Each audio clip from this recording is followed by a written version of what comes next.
வணக்கம். தமிழ் ஃபுட் கார்னர்ல இன்னைக்கு ஒரு குருமா பண்ண போறோம். இந்த குருமால வெஜிடபிள்ஸ் எல்லாம் எதுவும் சேர்க்காம கொஞ்சமா துவரம் பருப்பு மட்டும் சேர்த்து பண்ணிருக்கோம். டேஸ்ட் வந்து ரொம்ப சூப்பரா இருக்கும். இது இட்லி தோசைக்கு விட்டு சாப்பிட்றதுக்கு ரொம்ப நல்லா இருக்கும். அது தவிர ஆப்பம், இடியாப்பம், சப்பாத்தி இதுக்கெல்லாம் சைட் டிஷ்ஷா வச்சு சாப்பிட்றதுக்கும் ரொம்ப சூப்பரா இருக்கும். இப்போ இதை எப்படி பண்றதுன்னு பார்க்கலாம். இந்த பவுல்ல 2 டேபிள் ஸ்பூன் துவரம் பருப்பு, இதை 2 தடவை வாஷ் பண்ணிட்டு அரை மணி நேரம் ஊற வச்சுக்கலாம். இந்த பேன்ல 3 டீஸ்பூன் எண்ணெய் சேர்க்கிறேன். எண்ணெய் சூடாயிடுச்சு. அதுல ஒரு சின்ன பீஸ் பட்டை, 2 கிராம்பு, 1/4 டீஸ்பூன் சோம்பு, அது கூட கொஞ்சமா இந்த மாதிரி கல்பாசி சேர்த்து எல்லாத்தையும் நல்லா வாசனை வர வரையும் வறுத்துக்கலாம். அடுத்து ஒரு பெரிய வெங்காயத்தை கட் பண்ணி சேர்த்துக்கங்க. இது கூட 2 மிளகாவை இந்த மாதிரி 2ஆ கட் பண்ணி வச்சிருக்கேன். அதை சேர்த்துட்டு கறிவேப்பிலை சேர்த்துக்கலாம். இந்த வெங்காயம், மிளகாய் இது ரெண்டுமே நல்லா வதங்கி வரட்டும். இந்த வெங்காயமும் மிளகாவும் கலர் மாறாம நல்லா வதங்கிடுச்சு. அடுத்து இது கூட 1/2 இன்ச் அளவு உள்ள இஞ்சியையும் 4 பூண்டையும் இடிச்சு வச்சிருக்கேன். அதை சேர்த்துக்கலாம். சேர்த்து இந்த இஞ்சி பூண்டோட பச்சை வாசனை போற அளவுக்கு 1 நிமிஷத்துக்கு நல்லா வதக்கிக்கலாம். இப்ப இஞ்சி பூண்டோட பச்சை வாசனை போயிடுச்சு.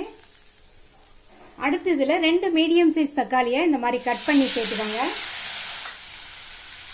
இது கூட தக்காளி வதங்குறதுக்காக கொஞ்சமா உப்பு சேர்த்துக்கலாம். இதை நல்லா வதக்கி விட்டுட்டு மூடி வச்சிருங்க. இந்த தக்காளி நல்லா வதங்கி மசிஞ்சு வரட்டும். வதங்கிட்டு இருக்க நேரத்துல நம்ம குருமாக்கு அரைக்க வேண்டியதை அரைச்சுக்கலாம்.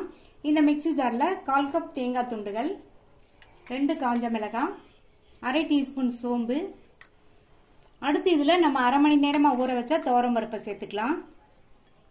இது கூட தேவையான அளவு தண்ணி சேர்த்து நல்லா நைஸா அரைச்சுக்கலாம். சேர்த்த தக்காளி எல்லாம் வதங்கி நல்லா மசிஞ்சு வந்துருச்சு.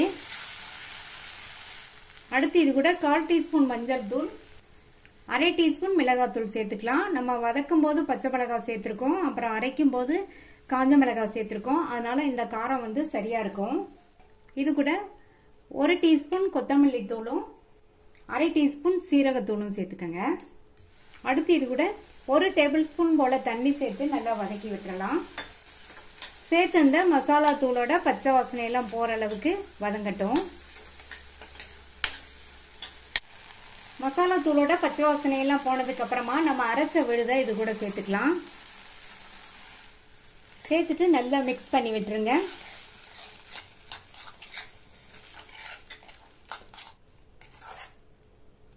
இது கூட 1/2 கப் அளவுக்கு தண்ணி சேர்த்துக்கலாம். அடுத்து குருமாக்கு தேவையான அளவு உப்பு சேர்த்து நல்லா மிக்ஸ் பண்ணி விட்டுட்டு இன்னும் கொஞ்சம் இதுல தண்ணி சேர்க்கணும். இது வந்து திக்கா இருக்கு.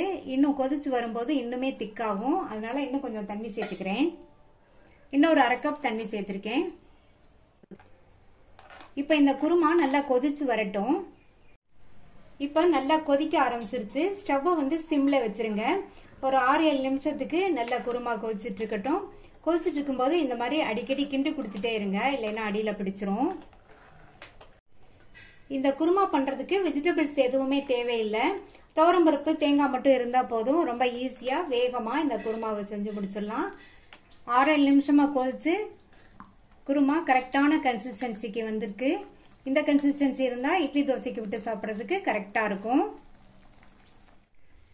குருமா நல்லா கமகமன் வாசனையா இருக்கு. கடைசியா இதுல பொடியா கட் பண்ண கொத்தமல்லி இலைகளை தூவிடலாம். இன்னுமே நல்லா வாசனையா இருக்கும். ஸ்டவ் ஆஃப் பண்ணிடலாம். ரொம்ப ஈஸியா பண்ணக்கூடிய சுவையான இட்லி தோசை குருமா ரெடி ஆயிடுச்சு. நீங்களும் இதை ட்ரை பண்ணி பார்த்துட்டு உங்க கமெண்ட்ஸ் சொல்லுங்க. தேங்க்யூ.